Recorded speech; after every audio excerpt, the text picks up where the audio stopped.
Hi friends, welcome to work shop. Friends, இப்போ நம்ம பார்த்துட்ருக்குது வந்து ஒரு அசம்பிள்டு ஏர் கூலரு.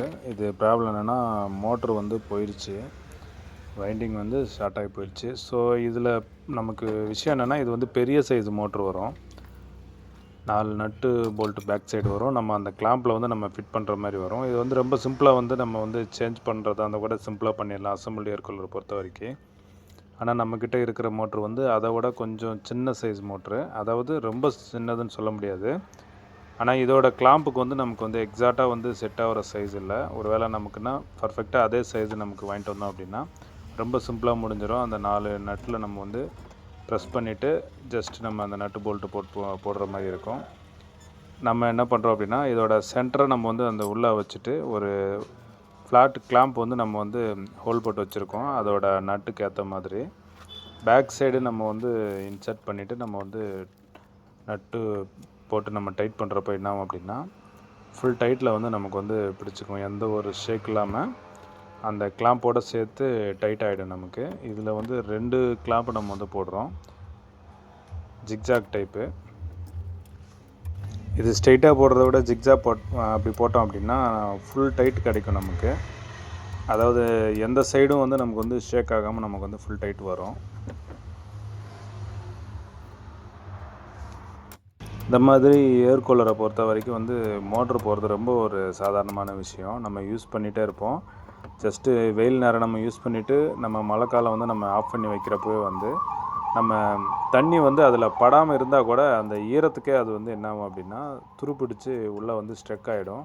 அதுக்கப்புறம் நம்ம ஆன் பண்ணுறோம் அப்படின்னா ஆன் பண்ணுறப்போ ஆன் ஆகாமல் அது ஜஸ்ட்டு ரொட்டேட் ஆகிறதுக்கு ட்ரை பண்ணி அது உள்ளே வந்து எரிஞ்சிடும். நம்ம எதுவுமே பண்ண மாட்டோம்.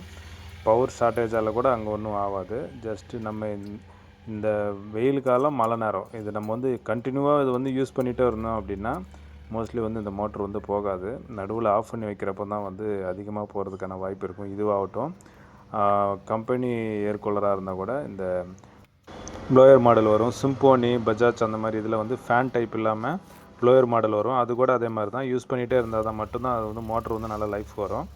ஆஃப் பண்ணி நம்ம பக்கத்தில் வைக்கிறப்போ அது வந்து ஸ்ட்ரெக் ஆகிடும். திருப்பி நம்ம ஆன் பண்ணுறப்போ ஒரு வேளை ரொட்டேட் ஆகலை அப்படின்னா அது ரொட்டேட் ஆக ட்ரை பண்ணியே உள்ளே வந்து வைண்டிங் எல்லாம் போயிடும்.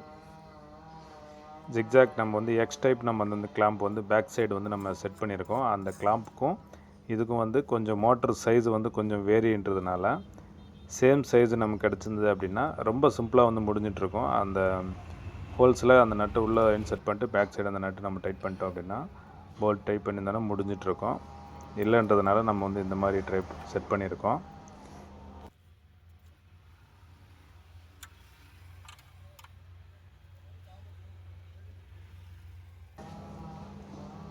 ஃபுல்லாக வந்து டைட் பண்ணியாச்சு. இதுக்கப்புறம் வந்து நம்ம ரெக்கை வந்து செட் பண்ணுறோம். ஆனால் ரெக்கை வந்து சேம் அதோட சைஸே நமக்கு வந்து செட் ஆச்சு. இதில் வந்து 2 ஹோல்ஸ் கொடுத்துருக்குறாங்க லாக் ஆகிறதுக்கு. ஃபஸ்ட்டு வெளியில் உள்ளதுக்கு நம்ம வந்து செட் பண்ணுறோம்.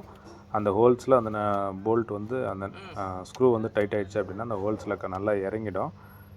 அப்படி ஃபுல் டைட் ஆனால் தான் ரெக்கை வந்து ரன்னிங்கில் வந்து வெளியில் வர்றதுக்கான வாய்ப்பு கம்மியாக இருக்கும். இல்லை அப்படின்னா ஃப்ரண்ட் எங்கேயாவது அடிபட்டு ரெக்கை வந்து உடஞ்சிரும். ரொம்ப சிம்பிளாக வந்து அதிகமாக வந்து டேமேஜ் ஆகிறதுக்கான வாய்ப்பு இருக்கும் அந்த ரெக்கை.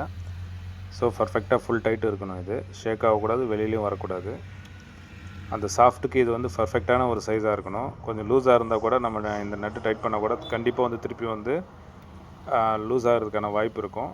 ஸோ பர்ஃபெக்டான சைஸ் இருக்கணும் அது.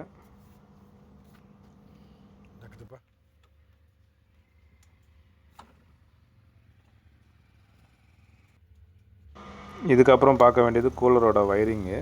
இந்த கூலரோட வயரிங்கை பொறுத்த வரைக்கும் யூனிவர்சலாக ஒரு கலர் கோடு இருக்கும். ப்ளூ, பிளாக்கு, ரெட்டு, ஒயிட்டுன்னு சொல்லிட்டு. இதில் வந்து ப்ளூ கலர் வந்து நம்ம ஃபஸ்ட்டு இப்போ கனெக்ட் பண்ணிகிட்ருக்கிற ஒயர் வந்து நியூட்ரல் ஒயரு. பேஸு நியூட்ரல் வந்து அந்த ப்ளூ கலர் ஒயரில் வந்து மோட்டருக்கு வந்து இன்செர்ட்டாக டைரெக்டாக போகும்.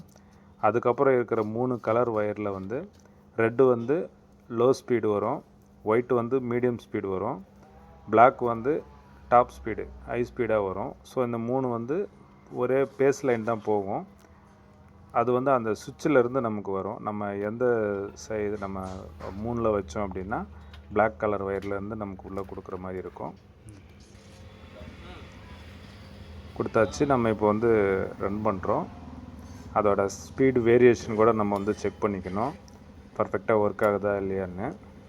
அதுக்கப்புறம் பம்பு மோட்ரு, கீழே பம்பு மோட்ரு ஒர்க் ஆகுதான்னு பார்க்கணும்.